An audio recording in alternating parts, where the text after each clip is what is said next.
قلتم ماذا نقول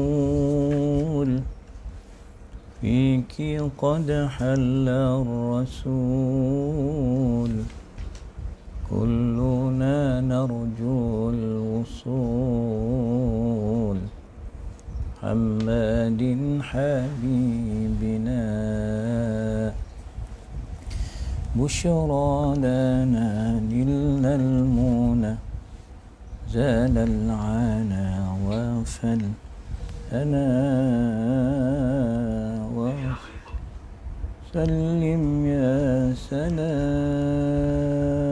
على النبي محي الظلام صل وسلم يا سلام على النبي محي الظلام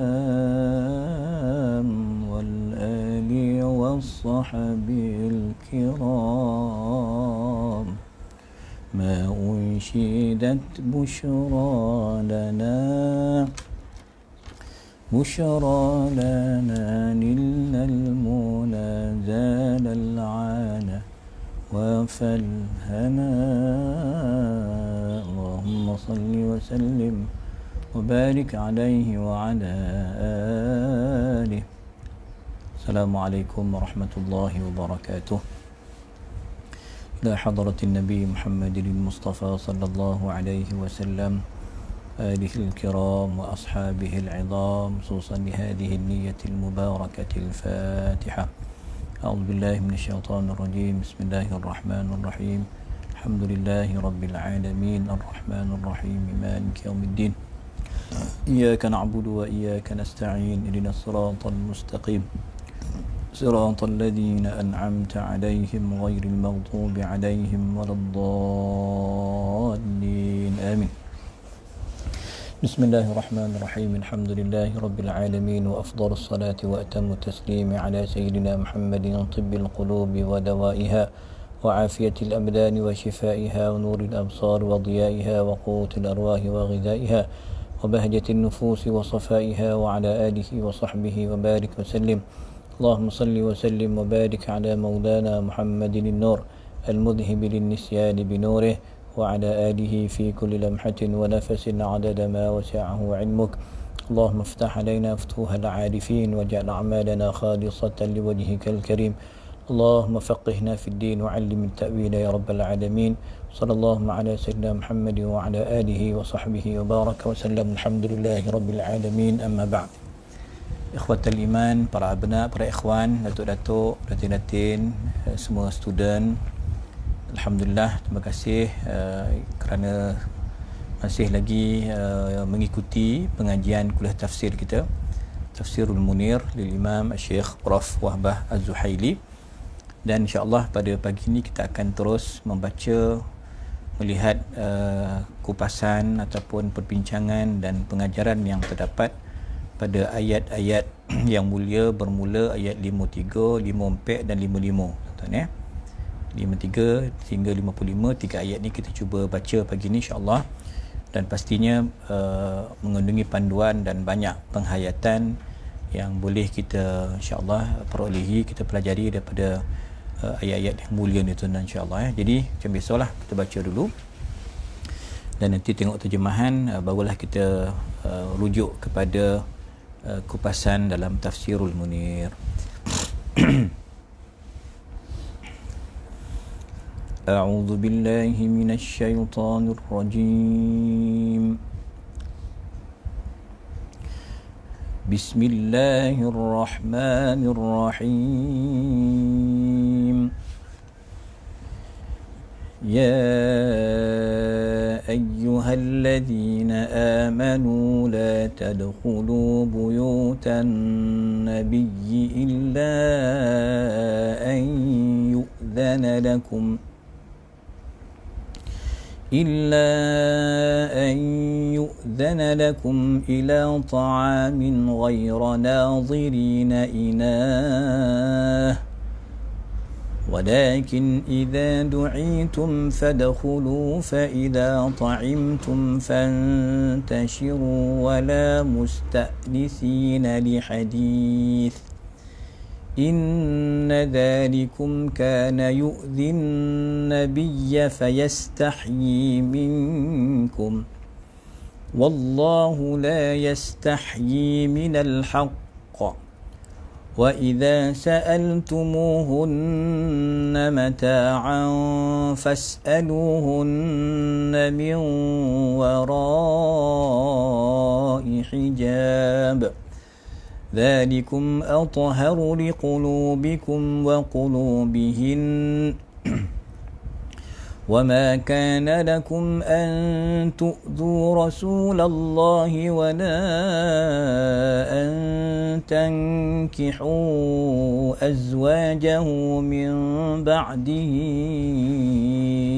أبدا إن ذلكم كان عند الله عظيما إن تبدوا شيئا أو تخفوه فإن الله كان بكل شيء عليما لا جناح عليهن في آبائهن ولا أبنائهن ولا إخوانهن ولا أبناء إخوانهن ولا أبناء أخواتهن ولا نسائهن ولا ما ملكت أيمانهن واتقين الله إن الله كان على كل شيء شهيدا صدق الله العظيم. Alhamdulillah. Tuan-tuan, cuba rujuk terjemahan dulu. Ayat yang ke-53, wahai orang beriman, janganlah kamu masuk rumah Nabi, rumah-rumah Nabi, ya, ataupun rumah isteri-isteri Nabi, kecuali jika kamu diizinkan untuk makan tanpa menunggu waktu masak makanannya. Tetapi jika kamu dijemput, dipanggil, maka masuklah, dan apabila selesai makan, keluarlah tanpa memanjangkan percakapan. Sesungguhnya itu mengganggu Nabi SAW sehingga Nabi malu kepadamu untuk menyuruhmu keluar. Dan Allah tidak malu menerangkan yang benar. Apabila kamu meminta sesuatu keperluan kepada isteri-isteri Nabi SAW, maka mintalah daripada belakang tabir. Cara yang demikian lebih suci bagi hatimu dan hati mereka. Dan tidak boleh kamu menyakiti hati Rasulullah SAW, dan tidak boleh pula, haram pula kamu menikahi isteri-isteri Nabi SAW selama-lamanya setelah baginda wafat. Demikian itu sangat besar dosanya di sisi Allah Ta'ala. Ayat 54, jika kamu menyatakan sesuatu atau menyembunyikannya, maka sesungguhnya Allah Ta'ala maha mengetahui segala sesuatu. Dan tidak, ayat ke-55, tidak ada dosa atas isteri-isteri Nabi untuk berjumpa tanpa tabir dengan bapa mereka, anak lelaki, saudara lelaki, anak lelaki daripada saudara lelaki, anak lelaki daripada saudara perempuan, perempuan-perempuan muslimah, perempuan-perempuan mukminah, dan hamba sahaya yang mereka miliki. Dan bertakwalah kepada Allah Subhanahu Wa Taala, sesungguhnya Allah Taala maha menyaksikan segala sesuatu. Alhamdulillah tuan-tuan. Ya, terima kasih. Pagi ni Haji Mat pun masuk Ketua Darjah. Ini special sikit lah. Biasa Kak Shima seorang je. Ya, Alhamdulillah. Terima kasih semua yang bersama, dan mudah-mudahan kita cuba mempelajari banyak perkara insya-Allah pada pagi Jumaat yang penuh keberkatan ni tuan-tuan. Okay, qala rahimahullahu taala wa nafa'ana bihi wa bi 'ulumihi fid dharain amin. Halaman berapa bahasa terjemahan? Okey, 398 398. Tuan-tuan tengok pada 398 perbincangan 50, berapa Kak Liza tulis tadi? Ayat 50 kan, ayat 53 hingga 55. Okey. Kita tengok tuan-tuan, terus kepada sebab turun ayat 3 pada halaman 399 tuan-tuan. Cerita daripada Sayyidina Anas radhiyallahu an. Okey, dia cerita ketika Nabi kahwin dengan Sayyidah Zainab. Tema dia lebih tertumpu pada Sayyidah Zainab lah, cerita surah Ahzab ni kan. Tuan maka Nabi jemput kenduri. Kenduri ni kita panggil apa? Walimah. Tuan kenduri kahwin, walimatul urs. Ya. Maka Nabi minta Sayyidina Anas pergi buat jemputan lah. Tuan-tuan makan kenduri. Tapi masalahnya lepas makan tu lama lah dia melepak, berburak. Kan Nabi SAW dah 3 kali, dah 3 round dah Nabi bangun supaya bagi signal tetamu dah boleh balik lah, dah selesai makan. Ada 3, semua balik, ada 3 orang yang stay. Tapi dalam tafsir tak dinyatakan siapakah 3 sahabat tersebut. Tuan-tuan maka sehinggalah tuan-tuan, kata Sayyidina Anas, aku datang, aku beritahu Nabi SAW dan akhirnya mereka bersurai, walaupun yang 3 orang ni pun balik. Okey, dan pada ayat ini juga tuan-tuan mengkisahkan tentang perintah hijab kepada ummahatil mukminin, isteri-isteri Nabi tuan-tuan, dan juga bagaimana kehormatan kemuliaan Nabi SAW itu, isteri-isteri Nabi itu tidak boleh dikahwini selepas kewafatan baginda SAW, kerana tak mana mungkin kita berkahwin dengan ibu kita, kerana status isteri-isteri Nabi itu ialah seperti ummahatil mukminin. Okey tuan, selesai satu. Kemudian yang riwayat Imam Tirmizi tu saya tak baca, saya nak terus kepada Imam At-Tabarani. Daripada Sayyidah Aisyah radhiyallahu anha, kata Sayyidah Aisyah, masa malam kenduri, ni cerita kenduri masa walimah Sayyidah Zainab. Kata Sayyidah Aisyah, saya makan dengan Nabi SAW dalam satu dulang lah, satu pinggan tuan-tuan. Datang Sayyidina Umar, maka Nabi jemput Sayyidina Umar, dah join sekali makan. Sebab makan satu bekas, satu dulang, jadi tangan Sayyidah Aisyah terkena tangan Sayyidina Umar radhiyallahu anhum.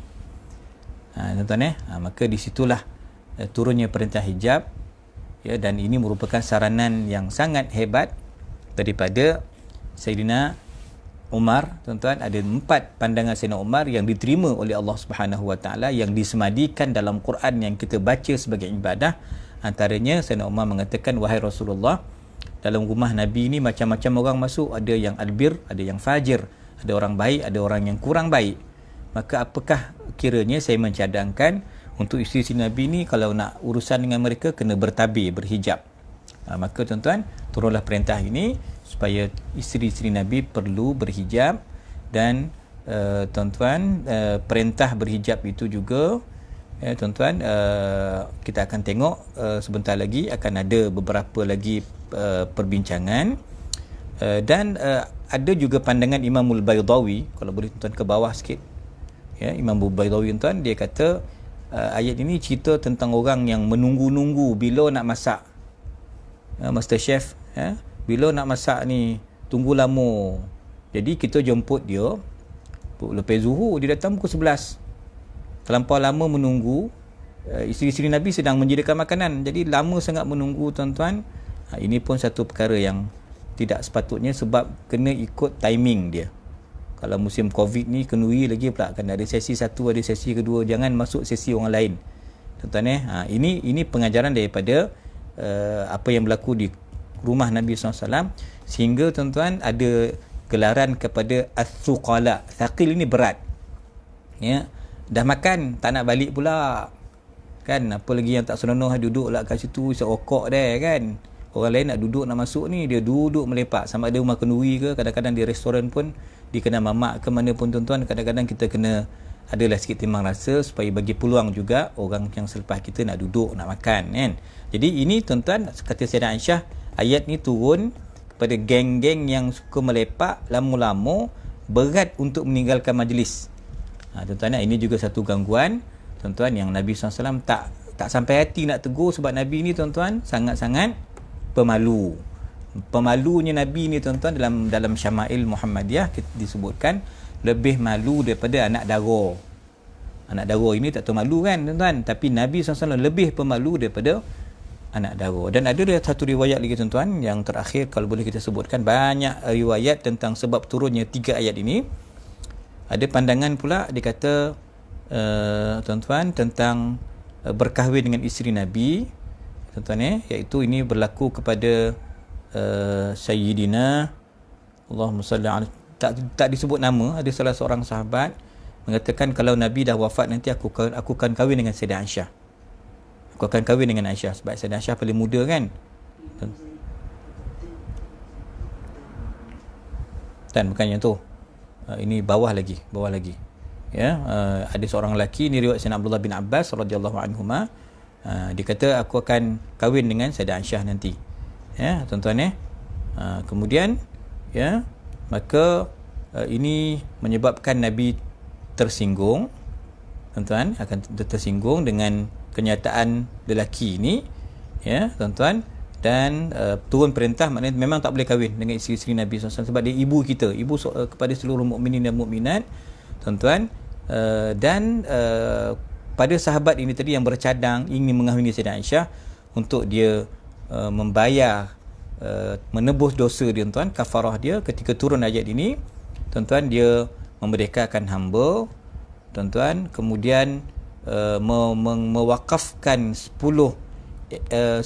ekor 10 ab'irah fi sabilillah. Apa terjemahan dia? Dia membawa sebanyak 10, ditulis ke sini ab'iratin fi sabilillah, yang diwakafkan untuk jalan Allah. Kemudian si fulan yang ini tadi, tuan-tuan, kerana dah tersilap cakap, dia menebus dosa dia dengan melaksanakan haji secara berjalan kaki, tak naik kenderaan, dan ini sebagai taubat terhadap perkataan yang dikeluarkan. 10 itu 10 ekor unta diwakafkan fi sabilillah. Tuan-tuan, secara umum beberapa tuan-tuan pengajaran, dan dikatakan yang nak kahwin dengan Sayyidah Aisyah tu namanya Sayyidina Talhah bin Ubaidillah radhiyallahu anhum ajma'in. Okey tuan-tuan. Okey, jadi tema dia pagi ni antara perbincangan kita, satu tentang adab kenduri kahwin walimah, tuan-tuan. Yang kedua tentang perintah berhijab. Yang ketiga, ada pengecualian wanita-wanita yang akak-akak, ibu-ibu, adik-adik tak payah pakai tudung sebab itu dianggap sebagai al-maharim. Kataib tuan-tuan. Qala rahimahullahu ta'ala. Jadi kalau kita ingat tuan-tuan, sempurnanya kalau ayat sebelum ni tentang 7 sifat Nabi SAW. Kemudian tuan-tuan ada apa tuan-tuan, khususiat Nabi SAW, sehingga ada 4 kluster jenis-jenis ataupun wanita yang dikahwini oleh Nabi SAW. Telah kita bincangkan khususiat Nabi, ada yang haram, ada yang harus, ada yang wajib. Dan tuan-tuan, oleh kerana rumah Nabi ni tempat turun wahyu, maka perlu beradab. Jangan main suka-hati nak masuk, nak keluar, tuan-tuan. Maka ada adab yang digariskan. Hatta pada kenduri kahwin pun, kalau ada walimah, jemputan pun mesti beradab, tuan-tuan. Maka di sana ada pula perintah menggunakan tabir, dan di sana juga tuan-tuan ada perintah untuk berhijab. Okey, taib. Itu sempurna dia lah. Okey, kita terus tuan-tuan kepada tafsiran. Surat apa Ustazah? Tuan-tuan boleh rujuk nanti 402. Kalau nak ulang kaji nanti kan senang kan. Tuan-tuan Jadi tuan-tuan dalam ayat ini, kalau boleh ayat 53 lah, ayat pertama tu tuan-tuan, turun sebagai adab, tuan-tuan, untuk sesiapa yang ke rumah Nabi SAW kena jaga adab yang lebih, ya tuan-tuan, sebab itu tempat turun wahyu. Itu sebagai contoh kepada seluruh masyarakat. Jangan terbawa-bawa perangai orang jahiliah, tuan-tuan kan. Jangan campur aduk, tuan-tuan. Jangan sakiti Nabi SAW. Tak boleh kahwin dengan isteri Nabi, itu kita sebut, tuan-tuan. Dan menariknya disebut oleh Imam Bukhari dan Imam Muslim bagaimana, tuan-tuan, cadangan Sayyidina Umar diterima. Ada 3 ataupun 4 pandangan Sayyidina Umar diwartakan, disemadikan dalam Quran. Antaranya tuan-tuan tentang hijab. Nabi perintahkan hijab, maka Allah masuk perintah berhijab dalam suratul Ahzab ini. Nabi cadangkan, tuan-tuan, maqam Ibrahim tu jadikan musalla, tempat solat. Wattakhidhu min maqami Ibrahim musalla. Maka Allah terima pandangan itu, dimasukkan dalam suratul Baqarah. 2 kan, tuan-tuan. Ada kata, tuan-tuan, yang ketiga, tuan-tuan, dalam perkataan, tuan-tuan, mengenai penceraian. Tuan-tuan, maka itu juga dimasukkan dalam Quran. Yang keempat, dalam isu tawanan perang Badar. Itu tak masuk, tak dalam kitab tuan-tuan. Itu dalam tafsir Ibnu Katsir yang disebutkan. Tuan-tuan, cadangan yang keempat Sayyidina Umar dalam isu tuan-tuan tawanan perang Badar yang dikata kena mengajar umat Islam yang pandai. Tawanan ni boleh kena mengajar kepada orang-orang Islam. Maka cadangan itu diterima tuan-tuan. Ada 4 cadangan Sayyidina Umar bin Al-Khattab radhiyallahu an yang diterima, yang dimasukkan dalam Quran. Itulah dia Umar Al-Khattab. Tuan-tuan, kata Nabi SAW, kalau ada Nabi lepas dia, Umar jadi Nabi.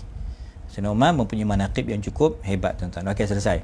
Tuan-tuan, kemudian disebut oleh Syekhuna Al-Allamah Syekh Wahbah di sini tuan-tuan tentang ayat hijab.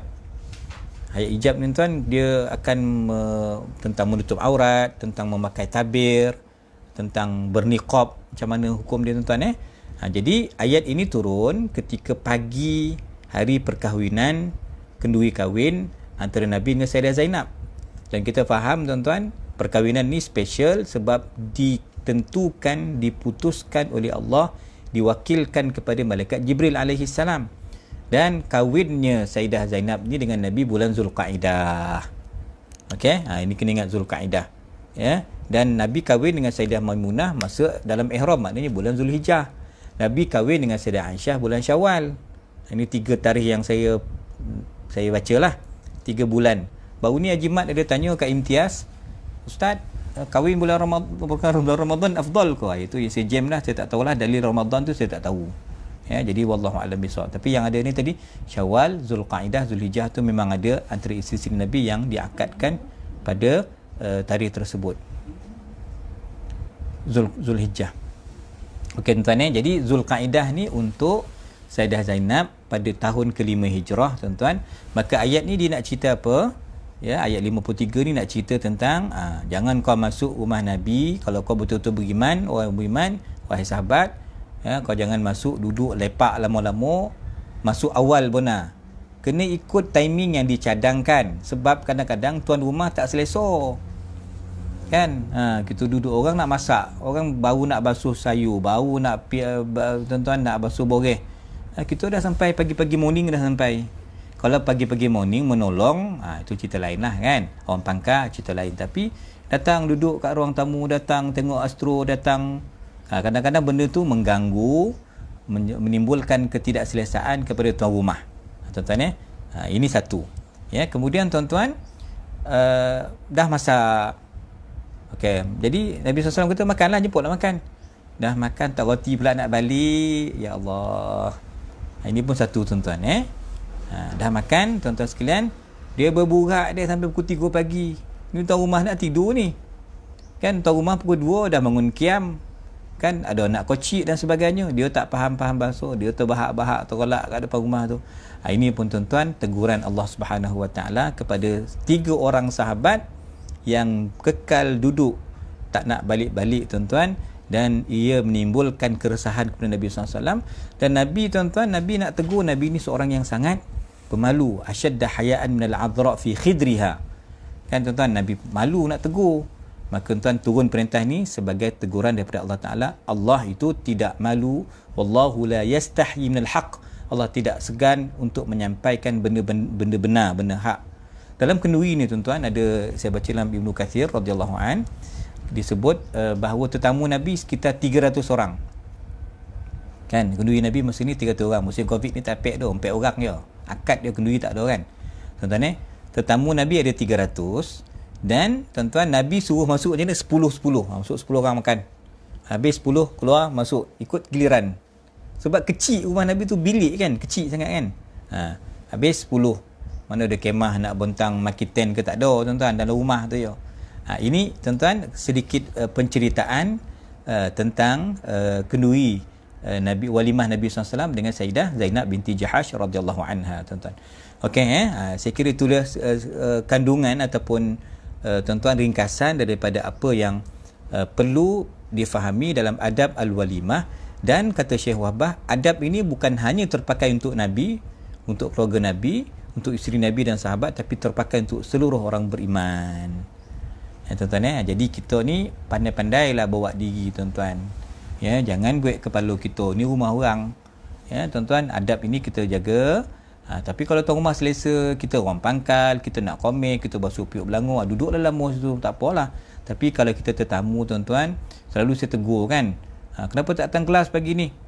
Ada kenduri ustaz. Kenduri mana? Jemputan pukul apa? Jemputan pukul 1, jemputan pukul 2, 12.30, pukul 12. Dia pukul 9 dah hilang dah. Kan kenduri mana? Sebelah rumah. Kalau kita orang pangkal, kita saudara mara, itu cerita lain lah. Tapi kita sebagai tetamu, keadaan kita sebagai tetamu, tuan, maka kita kena faham, tuan-tuan, adab-adab sebagai tetamu dalam menerima jemputan walimah. Okay, tuan, selesai. Tayyib, qala, tuan-tuan, poin yang ketiga, ya, kalau boleh tengok poin yang ketiga, tuan-tuan, iaitu berbicara tentang hijab. Bagaimana kita nak interaksi dengan keluarga Nabi, ini khusus kepada isteri-isteri Nabi. Maka cadangan Sayyidina Umar tu betul, kena buat tabir, kena pakai, tuan-tuan, ya, kena pakai hijab, kena satir yang menutup antara pandangan lelaki dengan isteri-isteri baginda SAW. Ummahatil Mukminin dia special lah, tuan-tuan. Maka kalau Syekhuna Syekh Nuruddin dia kata bercadar, berniqab lah, tuan-tuan. Ataupun gunakan bilik yang berasingan, itu lebih selamat, tuan-tuan. Ataupun gunakan tabir lah. Tabir, faham tabir, tuan-tuan? Apa lagi bahasa lain daripada tabir? Langsir, boleh lah langsir ke, tuan-tuan. Itu perintah berhijab, tuan-tuan, ya, kepada isteri-isteri Nabi agar tidak menimbulkan sebarang perkara yang kurang menyenangkan. Sehingga Allah sebut apa dalam ayat ini? Dzalikum atharu liqulubikum wa qulubihinna. Berhijab itu lagi bagus. Kamu pun senang hati nak makan pun senang. Orang lelaki pun dia berasing kan, dia pun senang, dia tak ada pandang-pandang kan, terpandang pula aurat wanita dalam rumah tu. Jadi lebih baik diasingkan, adanya tabir, adanya langsir, mengasingkan antara sahabat dengan isteri-isteri Nabi SAW. Sebab tu kalau nak minta sesuatu, tuan-tuan, mereka kena minta belakang tabir. Ada keperluan nak nasi tambah, lauk tak cukup, mana tisu, air basuh tangan, nak minta kan kepada orang dapur, tuan-tuan, kepada isteri-isteri Nabi SAW ni, maka perlu menggunakan tabir. Dan di sini nanti kita akan jumpa istinbat ulama, boleh orang buta boleh jadi saksi. Dalilnya, kita berinteraksi, sahabat berinteraksi dengan isteri Nabi, belakang tabir tak nampak, maka orang buta mengikut sebahagian mazhab harus dibenarkan menjadi saksi. Akan kita tengok, tuan-tuan.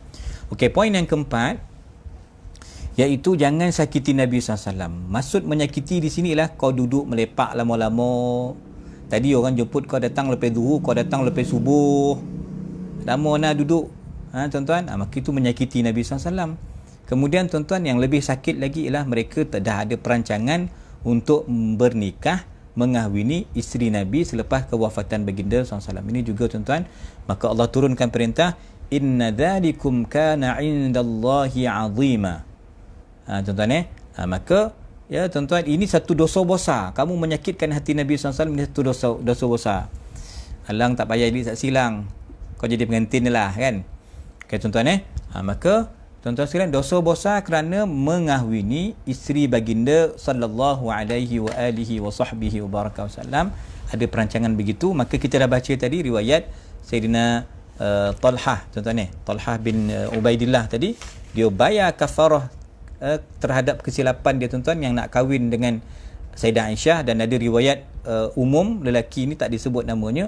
Apa tadi, tuan-tuan? Merdekakan hamba, sedekah, wakafkan 10 ekor unta fisabilillah, pergi haji secara berjalan kaki kerana menyesali terhadap perkataan yang diungkapkan kerana ingin berkahwin dengan, perancangan nak berkahwin dengan isteri Nabi SAW. Tuan-tuan, maka Allah Subhanahu Wa Taala menyebutkan, kita ni sembunyikan ko, kita zahirkan apa, tuan? Allah maha mengetahui semua perkara ni di bawah pengetahuan Allah Subhanahu Wa Taala. Okey. Taib, tuan-tuan. Kemudian ada pengecualian dalam bab hijab, dalam bab bertudung, tuan-tuan, ada pengecualian bagi muslimat. Maka Allah senaraikanlah, tuan-tuan, antara untuk boleh ditunjukkan, maknanya tak adalah pakai tudung, tak adalah pakai stukin dah. Kalau sesama dia muslimat ni, tuan-tuan, ada kelompok-kelompok yang disebut sebagai nasab dia, keturunan dia, ataupun sabit dengan sebab susuan, tuan-tuan, keluarga, adik-adik susuan dan sebagainya. Maka di sini ada pengecualian, tak payahlah pakai tudung, tak payah bertabir, tuan-tuan. Apa dia contohnya di sini?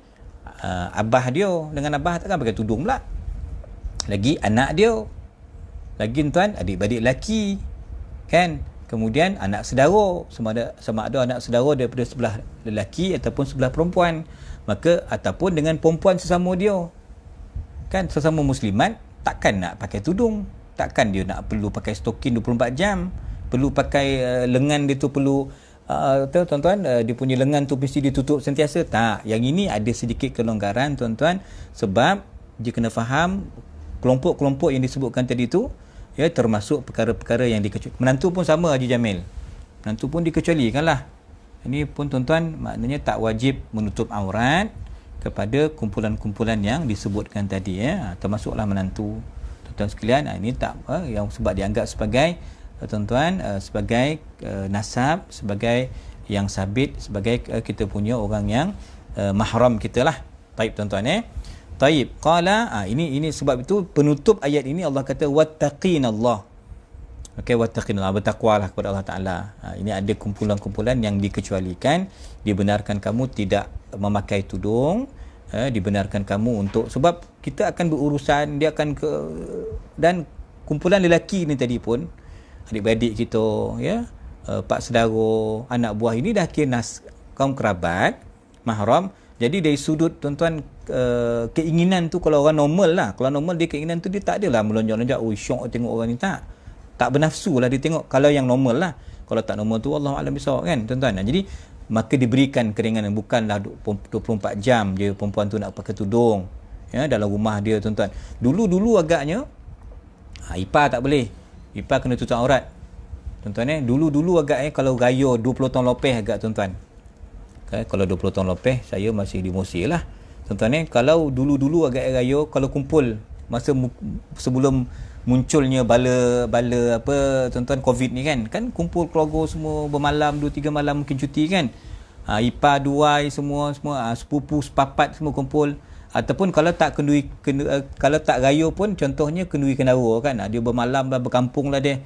Ini pun satu masalah sikit tuan-tuan, sebab di situ kalau ipar duai kena jaga aurat, kalau melibatkan sepupu sepapat kena jaga aurat, itu lain. Dia sebutkan tadi, iaitu adik-beradik, abah dia, anak buah dia, kan tuan-tuan. Ini yang dikecualikan. Dan perempuan-perempuan dengan muslimat sesama dia, kan, geng muslimat sahah, geng muslimatnya tuan-tuan, itu lain, sesama dia, pandai dia lah tuan-tuan.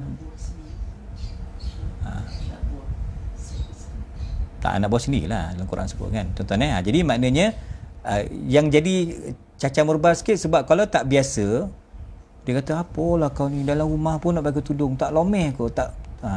Tapi tuan, itu perintah, sebab yang itu dah bukan mahram dia, sepupu dia bukan mahram dia, halal kahwin, kan tuan. Kalau anak buahnya pun tadi pun bukan anak buah kepada pasangan kita, anak buah kita. Ini tuan-tuan kena hati-hati sikit dalam masalah aurat, ada pengecualian dan ada benda yang kita kena jaga. Okey, selesai tuan-tuan. Qala, kita tuan-tuan berpindah kepada apakah fiqh, beberapa poin pengajaran yang boleh kita jadikan panduan dalam kehidupan kita tuan-tuan. Diulang bagi yang pertama, adab dalam menerima jemputan, termasuk tadi saya sebut juga di restoran pun tuan-tuan, walaupun kita bayar, janganlah duduk sampai 1 jam tuan-tuan, kan. Kita dah lama tak pergi ni tuan-tuan, ada sirik lama tak pergi ni, Capati Masjid Rahang ni, nak masuk dia ramai bersidai kat situ, dah 1 jam tunggu, lama, kan tuan-tuan. Sebab patut dah habis makan, dah settle, minum air dah habis, balik lah, kan, boraklah tempat lain, sebab tempat terhad. Ini juga adab tuan-tuan. Kendi kahwin pun begitu jugalah, tempat terhad. Kalau tempat banyak itu cerita lain, tempat terhad maka faham-faham tuan, orang datang pun nak makan, orang datang pun tuan-tuan ada keperluan, maka masya-Allah tabarakallah kena jaga adab al-walimah. Tuan-tuan, tapi kat-kam kalau tempatnya banyak tak apa, dia dosa dia sebab buang masa lah, dia melepak tu buang masa. Tapi dari sudut dosa lain ialah kerana dia mengambil tempat orang yang patut orang lain pun boleh duduk. Dia duduk lama-lama, jadi orang lain tak ada tempat, tunggulah tuan-tuan, buang masa lah. Taib tuan-tuan, bagaimana masa yang Allah tegur ni? Satu tadi, datang terlalu awal, bukan nak nolong, dia datang nak berburak, ganggu tuan rumah. Yang kedua tuan-tuan, dah makan tak roti nak balik. Sebab tu dipanggil tuan-tuan tufaili. Tufaili, ada jenis orang tuan-tuan, Dia pantang tengok kemah, dia singgah. Tak ada jemputan pun datang. Ini pun satu penyakit, tuan-tuan. Ataupun tadi apa? Al-Athqal, tuan-tuan. Apa tadi sebut? Ya, disebut sebagai As-Suqala. Ayat ini turun, tuan-tuan, kepada As-Suqala, orang yang berat nak balik setelah makan dah selesai, patut makan, sembang sikit-sikit lebih kurang, tanya khabar. Kalau tak ada keperluan, tuan rumah tengok lain tak clear, tuan, kita baliklah.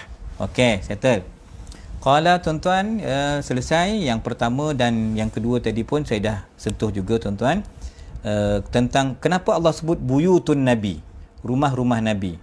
Tuan-tuan, maknanya biasanya harta itu dinisbahkan kepada lelaki, walaupun yang mendiami tu 9 isteri Nabi SAW, kan, tapi semua itu dinisbahkan kepada Nabi SAW, sebab biasanya sandaran rumah itu dinisbahkan kepada suami, tuan-tuan, walaupun yang duduk itu isteri. Menarik, tuan-tuan, apa yang disebut oleh Syekh Wahbah di sini, surat apa sudah? Poin yang ketiga. Tengok, tuan-tuan, 407 407. Menariknya, tuan, sebab rumah-rumah itu, tuan-tuan, dia tidak diwarisi. Nampak tak? Rumah itu diwariskan kepada umat Nabi Muhammad SAW. Tuan-tuan, nampak tak? Jadi rumah-rumah Nabi ni, tuan, tak ada kata okey ini kekal jadi nanti anak cucu punya, tak ada. Sayyidina Hasan, Sayyidina Husin duduk sini, tak ada, tuan-tuan. Sayyidah Umamah, anak Sayyidah Zainab bukan duduk sini, duduk matuk kau, tak. Rumah-rumah ini, tuan-tuan, terus ketika semua isteri-isteri Nabi ni dah wafat, tuan-tuan, maka dia jadi tambahan perluasan Masjid An-Nabawi. Nampak tak, tuan-tuan? Maka isteri-isteri Nabi pun, tuan-tuan, harta mereka tidak diwarisi tetapi diwakafkan, diwariskan kepada umat Islam, tuan-tuan.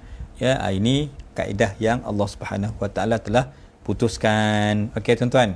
Poin 4, 5 saya tak payah bacalah. Poin 6 pun tak payah baca sebab poin yang sama yang kita ulang tadi.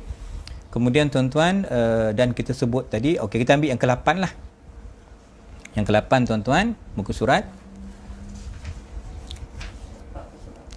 408 ya, 408, tuan-tuan, iaitu tentang berinteraksi dengan isteri-isteri Nabi SAW, tuan-tuan, jadi dia kena menggunakan tabir.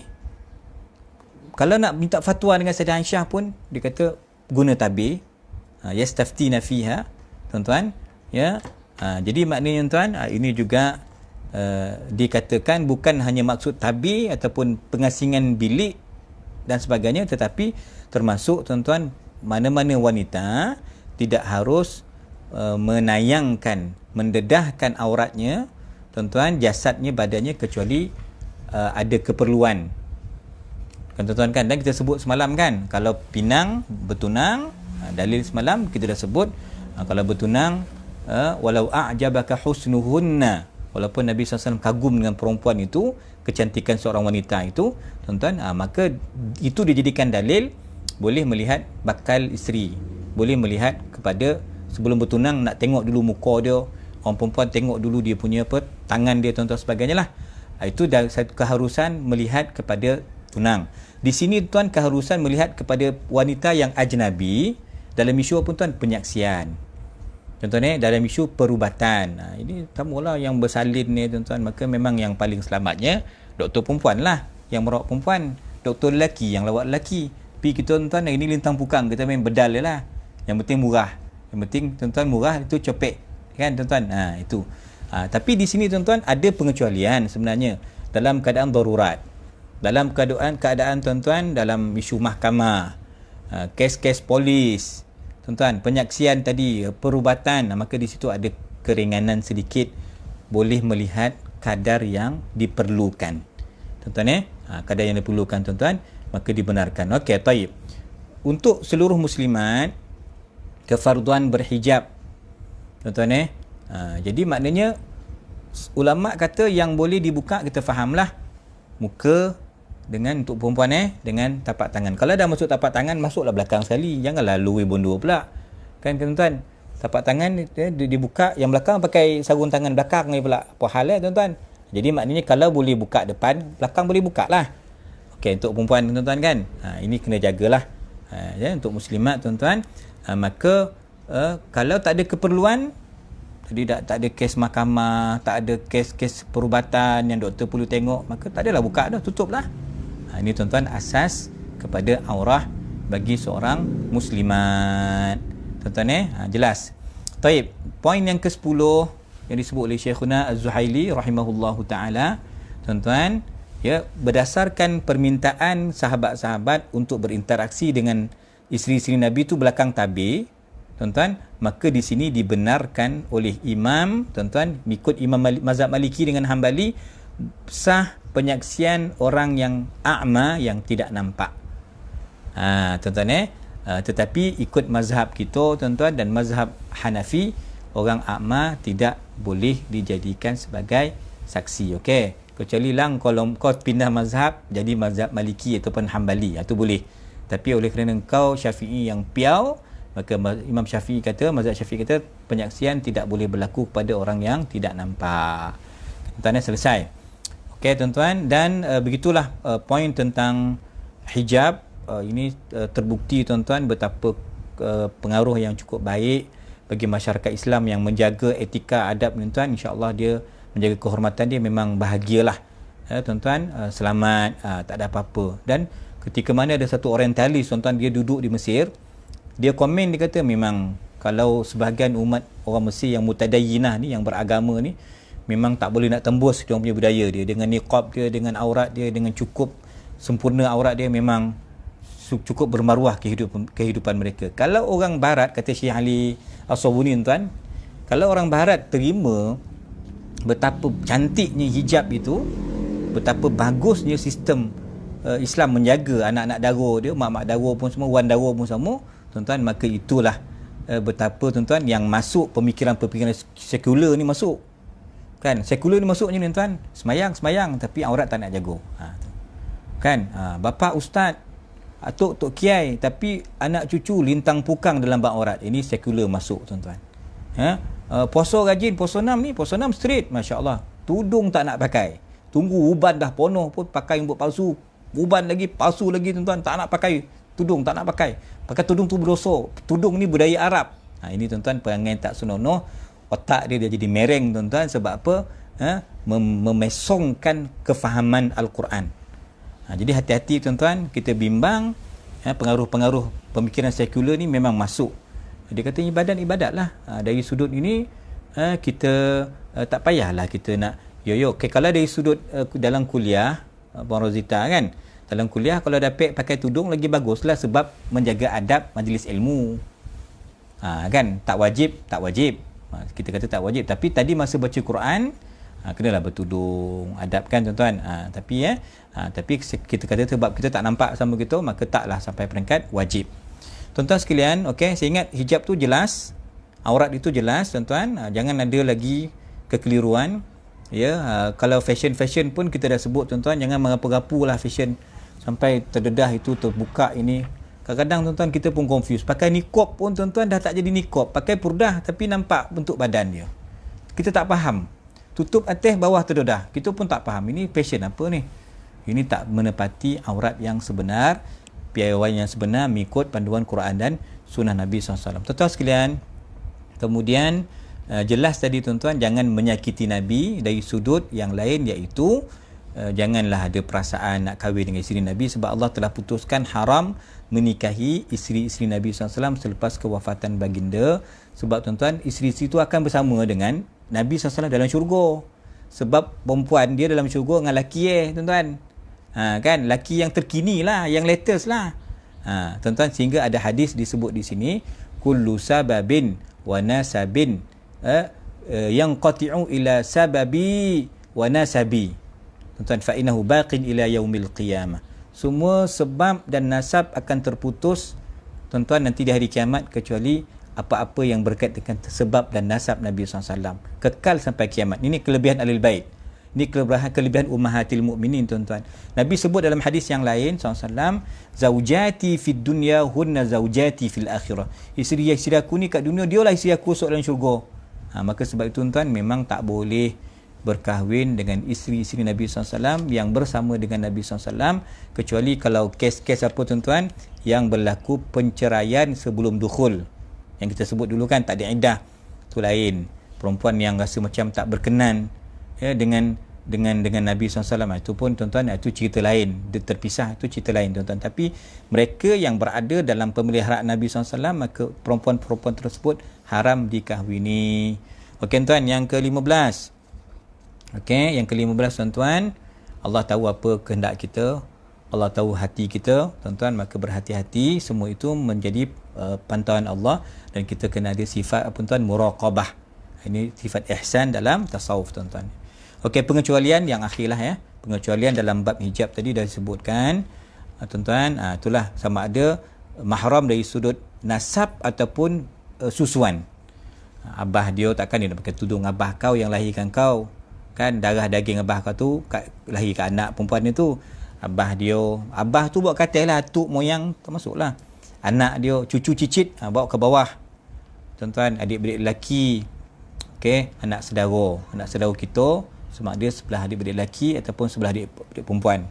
Kan sebab tu dia ada pak saudara yang belah lelaki namanya ammun, pak saudara, mak saudara ammah. Kalau ibu saudara sebelah perempuan khalun, khalah, ibu saudara, pak saudara khalun. Ini tuan-tuan telah diatur tuan-tuan hijab, kecuali tuan-tuan ya untuk dan selanjutnya itu sesama yang berlainan jantina lah. Tapi kalau sesama perempuan, okey settle boleh. Tapi Allah ikat tuan-tuan, sesama perempuan dia boleh buka aurat tuan-tuan. Maka ayat menyebut tentang Allahumma salli alaihi tadi, ayat tu sebut tentang perempuan ya, wala nisaihinna tuan-tuan. Maka disebutkan tuan-tuan bagaimana pula aurat perempuan dengan perempuan muslimah dengan non muslim. Ini jadi isu juga ni. Tuan-tuan ya, pada asasnya maknanya dia pun kena tutup aurat dia dengan non muslim. Dia ada jiran dia India ke, kawan pejabat dia Cina ke tuan, kawan pejabat tuan rumah perempuan ni kan. Jadi di situ tuan-tuan perintah berhijab kekal. Dia isu yang keliru, hijab wajib sebab perempuan-perempuan kafir ni dianggap tidak amanah. Nanti dia akan sebarkan, tiba-tiba masa tuan hidang kakak tengah hidangkan makan, dia ambil gambar kau, dia viralkan gambar tu kan. Itu yang tak boleh. Maka untuk yang kafirah dia kena berhijab ya, tetapi dari sudut wuduk menyentuh perempuan kafir, perempuan muslimah menyentuh perempuan kafirah itu tak batalkan wuduk. Wuduk cerita lain, tetapi aurat cerita lain. Dia tetap wajib menutup aurat di hadapan perempuan yang non muslim. Cuma beratnya di asrama, samalah kat Maznah. Saya pun nak sebut kat Maznah Kasyaf kalau di asrama, kalau dia menyewa satu rumah tuan-tuan di Kuala Lumpur, rumah mahal, ini sedikit tuan-tuan permasalahan. Kalau memang tak ada pilihan lah, keputusan universiti dia dah kata kau kena duduk asrama sini. Kalau kita di sekolah, anak kita sekolah asrama penuh ke asrama tak penuh ke, itu tuan-tuan dia cover lah mana yang dia boleh cover, dia tutup lah mana yang boleh tutup ya tuan-tuan. Untuk dia menutup 24 jam tudung, memakai tudung tuan-tuan, itu satu benda yang sangat berat lah, sukar bagi dia. Kecuali yang paling bagus ialah mencadangkan kepada pihak pengurusan untuk dipastikan. Tapi masalah kalau kata MRSM tuan-tuan, kan dia Bumi Putera tuan-tuan Bumi Putera kan ada yang masuk tu tuan-tuan, orang asli, kadang-kadang tak ada agama, kadang-kadang Kristian. Dia Bumi Putera kan Sabah Sarawak kan. Tuan-tuan di situ pengurusan marah lah, kena tengok mana yang perlu diasingkan. Dan saya kata tadi masalah juga timbul dari sudut pengurusan ialah yang non muslim tu 2 orang je, yang 200 semua muslimah. Itu pun susah juga. Kalau kita punya hostel kita, asrama kita boleh isi 20 orang, habis 2 orang tu nak letak mana? Terpaksa juga dicampur kan. Di situlah tuan-tuan, mudah-mudahan, saya tak cari lagi, mudah-mudahan ada kaul pandangan yang mengatakan ada kelonggaran dan keringanan sedikit untuk budak-budak tu, dia duduklah sekali walaupun dalam suasana yang bukan sama agama, yang mereka tu non muslim. Okey, I tanya, kedai gunting rambut bukan Islam boleh ke Syekh? Apa ni? Pilih kedai gunting muslimah. Itu jawapan dia. Kecuali kalau Seremban ni tak ada kedai muslimah, semua tutup, tak ada. Semua dah bankrupt ke apa, semua dah nak nego lain. Itu lain lah tuan-tuan Tapi selagi ada kedai yang diusahakan oleh perempuan muslimah, pergilah kedai kat Bedah ke, kat Debab ke tuan-tuan, pergilah kedai itu. Jangan pergi kedai acong lelaki lah, kedai Amoy tuan-tuan. Itu yang terbaik, sebab dia membabitkan tadi kalau kena tutup aurat, kita nak gunting rambut tu bukanlah satu yang apa tuan, satu rawatan yang darurat, yang terdesak kan, dia tuan-tuan, maka sebab tu cari kodai perempuan Islam. Wallahu a'lam bisawab tuan-tuan. Okey, jadi kita esok akan menyambung tentang amalan harian kita, amalan Jumaat kita tuan-tuan, tapi tak sempatlah nak bincang. Allahumma salli ala Muhammad. Maka tuan-tuan, macam mana gayo nak gunting rambut sini tu kak? Cuba camping nanti kan. Tuan-tuan, insya-Allah ambil kesempatan hari Jumaat ni kita baca nanti surah Ahzab. Dah masuk esok 56, 57, 58 tuan-tuan. Kita akan tutup pertemuan pagi ni 2-3 minit tuan-tuan dengan ayat Allah Subhanahu Wa Taala yang akan kita baca esok, tapi kita nak praktik hari ni. Ya, bismillahirrahmanirrahim. Terima kasih teguran-teguran daripada surah An-Nur, utamakan tentang kedai-kedai muslim, betul. Yang cari, yang kalau muslimah pun yang kita nak pergi kedai pun yang tutup aurat, betul, yang jaga solat, bagus. Kemudian tadi Kak Diza pun tegur dalam majlis ilmu sebaiknya tutup aurat dengan sempurna pun bagus. Ini teguran-teguran, pandangan-pandangan yang bagus lah tuan-tuan. Baik tuan-tuan, kita nak tutup baca ayat Bismillahirrahmanirrahim. Innallaha wa malaikatahu yusalluna 'alan nabi ya ayyuhalladzina amanu sallu 'alaihi wa sallimu taslima. Allahumma salli wa sallim wa barik 'alaihi wa 'ala alihi.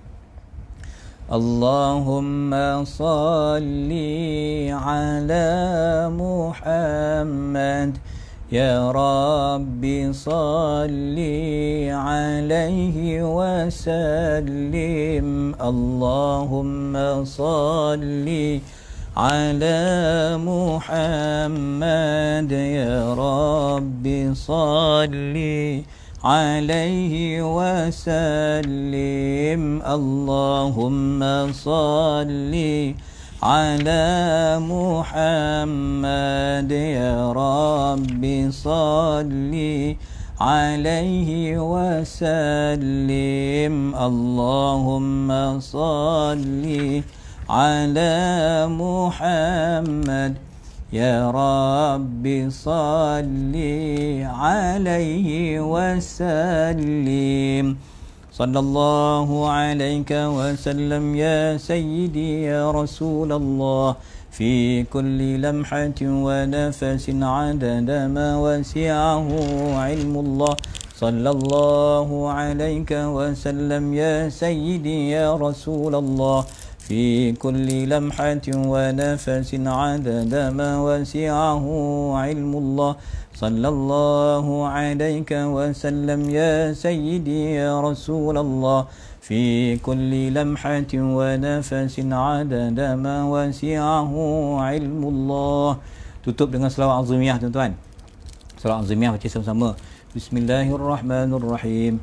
Allahumma inni as'aluka binuri wajhillahil azim الذي ملأ أركان عرش الله العظيم وقامت به عوالم الله العظيم أن تصلي على مولانا محمد ذي القدر العظيم وعلى آل نبي الله العظيم بقدر عظمة ذات الله العظيم في كل لمحة ونفس عدد ما في علم الله العظيم صلاة دائمة بدوام الله العظيم تعظيما لحقك يا مولانا يا محمد يا ذا الخلق العظيم وسلم عليه وعلى آله مثل ذلك واجمع بيني وبينه كما جمعت بين الروح والنفس ظاهرا وباطنا يقظة ومناما واجعله يا رب روحا لذاتي من جميع الوجوه في الدنيا قبل الآخرة يا عظيم. الحمد لله رب العالمين.